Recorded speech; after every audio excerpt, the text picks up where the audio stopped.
Halo, assalamualaikum warahmatullahi wabarakatuh. Balik lagi nih sama aku Ulfa. Dan di video kali ini aku mau ngebahas nih beberapa pertanyaan dari teman-teman. Kenapa sih kak, aku setelah operasi kista endometriosis tuh gak hamil-hamil? Tapi sebelumnya jangan lupa like, comment, and subscribe supaya channel aku semakin berkembang dan bisa bermanfaat buat kalian. Tapi jangan lupa juga kalian follow IG aku Dietariuna. Di situ aku ngerangkum apa aja yang mau aku share ke kalian dan juga kalian bisa dapat info terupdate dari aku. Terima kasih. Oke, di sini aku mau cerita dulu. Banyak banget DM dari kalian yang masuk ke IG aku dan nanya, "Kak, kalau misalnya setelah operasi berapa lama sih gitu kan jarak waktunya agar bisa hamil?" Nah, ini aku akan rangkum kenapa sih setelah kalian operasi, kalian belum bisa hamil-hamil.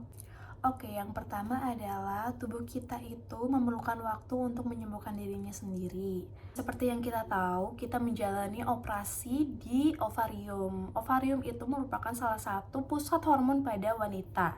Nah, kalian bayangin aja sendiri saat si pusat hormon itu terluka dan ada beberapa bagiannya yang tidak sengaja terambil saat operasi, itu yang menyebabkan setelah operasi hormon kita menjadi tidak seimbang. Jadi wajar banget nih kalau misalnya kalian pasca operasi hormonnya jadi tidak seimbang, misalnya jadi telat haid dalam beberapa bulan.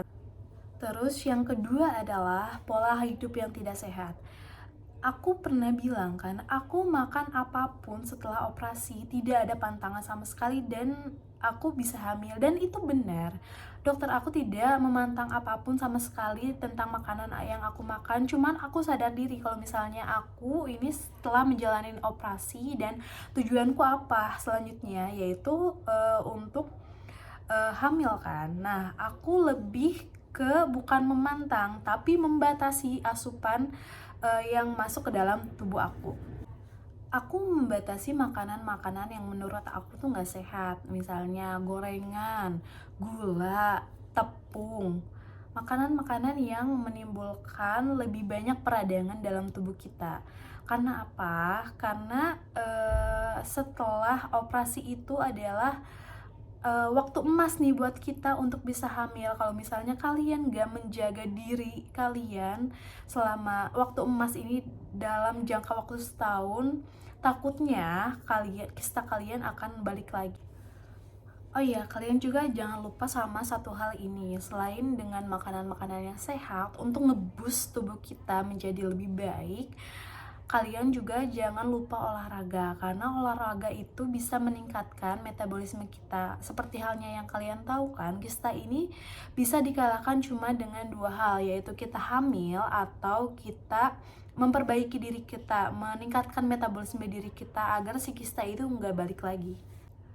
Terus yang ketiga adalah stres dan terburu-buru. Aku juga pernah ada di posisi kalian. Aku bertanya-tanya nih, kapan aku bisa hamil padahal aku sudah menjalankan operasi. Tapi nggak semudah itu kenyataannya. Hal itu, terburu-buru itu malah membuat kalian akan menjadi lebih stres. Hormon kalian malah jadi makin tidak seimbang. Jadi fasenya gini, saat kalian nih habis operasi, kalian akan mengalami keterlambatan haid, dan itu wajar karena si ovarium kita kan lagi masih terluka ya. Jadi hormon kita masih belum seimbang. Ditambah kita juga stres nih karena mikir aku sudah menjalankan operasi dan aku kapan nih aku bisa hamil gitu kan. Itu malah makin membuat hormon kalian makin gak seimbang lagi. Yang asalnya gak seimbang malah makin gak seimbang.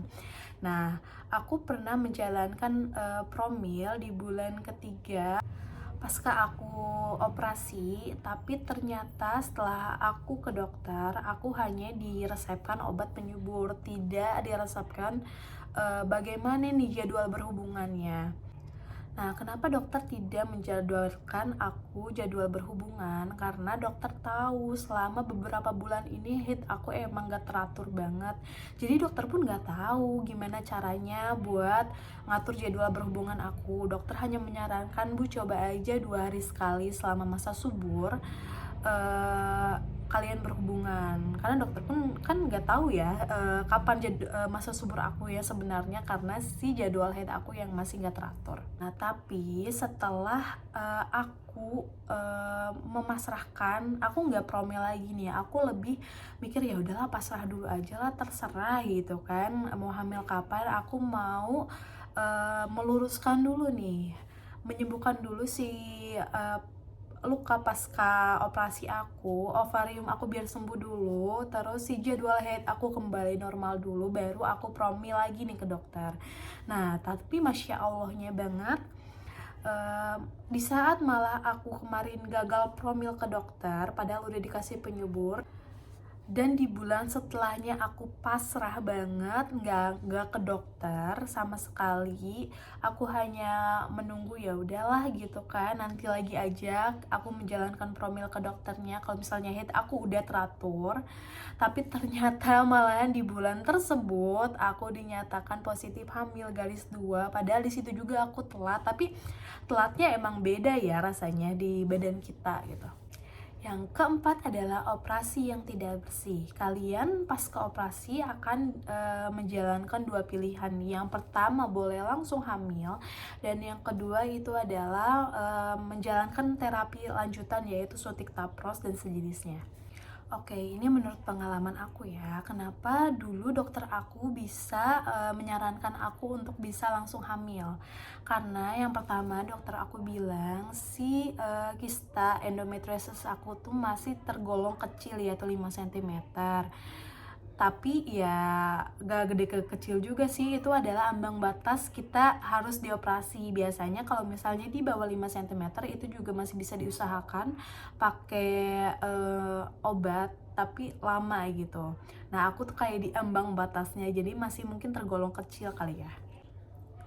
Yang kedua, karena letak kista aku itu hanya di ovarium dan dia tidak ada pelengketan di organ manapun. Nah, biasanya kalau misalnya kalian yang punya kista ovarium tapi ada kendala atau keluhan merasakan nyeri gitu, itu udah terjadi pelengketan. Karena apa?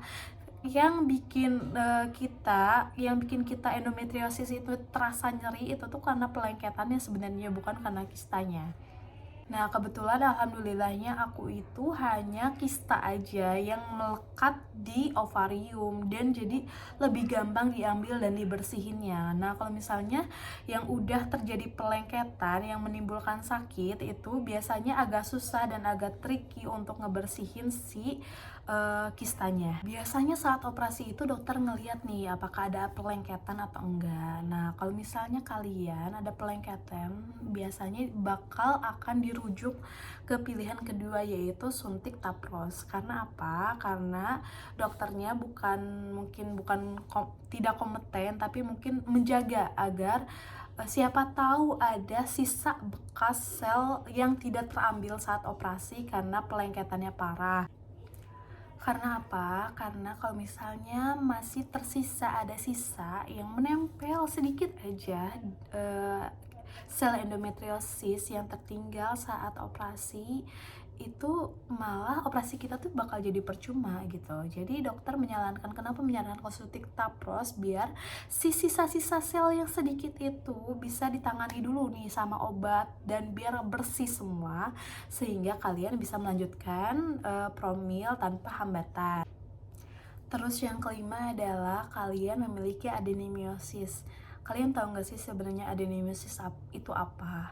Adenomiosis itu sejenis selnya sama ya, sama kayak kista endometriosis. Cuman kalau misalnya kista endometriosis itu letaknya tuh di luar organ kita, misalnya di ovarium kan itu di luar ya.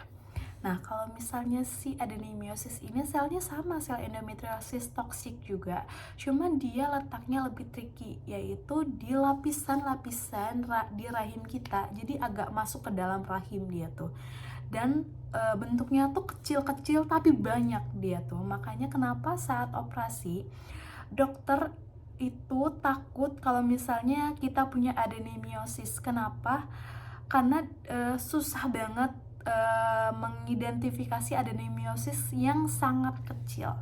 Makanya kenapa kalian setelah operasi juga disarankan untuk suntik tapros, karena mungkin kalian juga punya adenomyosis tapi kecil. Karena kalau misalnya si adenomyosis ini tidak tertangani, eh, walaupun si kista endometriosis kita yang gede udah diambil, tapi kalau misalnya si adenomyosis ini ternyata masih ada di dalam rahim kita, walaupun kecil, dia membuat susah untuk hamil. Terus yang keenam itu adalah yang paling kita takutin, yaitu kistanya balik lagi. Kita sudah melewati waktu emas ataupun belum melewati waktu emas selama 1 tahun itu, tapi kistanya udah balik lagi. Karena apa? Mungkin karena pola hidup kita yang tidak sehat tadi, kita yang terlalu terlena. Kalau misalnya kita berpikir, aku udah operasi nih, aku udah pasti hamil, tuh enggak kayak gitu konsepnya. Makanya saran aku, setelah kalian operasi, kalian harus langsung promil, atau enggak setidaknya kalian harus dipantau nih setiap bulan sampai kalian benar-benar hamil, agar si perkembangan kistanya tuh bisa terpantau sama dokter. Dan kita juga sekalian promil kan, agar cepat tertangani apa yang menjadi keluhan kita. Oke, sekian dulu penjelasan dari aku untuk video aku kali ini. Semoga kalian suka, semoga bisa membantu kalian juga agar lebih aware gitu terhadap diri sendiri. Walaupun kita sudah operasi kista, tapi kita juga masih harus terus menjaga diri kita sampai kita mendapatkan apa yang kita inginkan. Tujuan kita awal itu operasi itu apa. Semoga para pejuang garis 2 tetap semangat, dan jangan lupa komen dan share-share kalau misalnya kalian punya pengalaman yang sama juga, biar kita lebih banyak berbagi antara satu sama lain. Terima kasih. Assalamualaikum warahmatullahi wabarakatuh.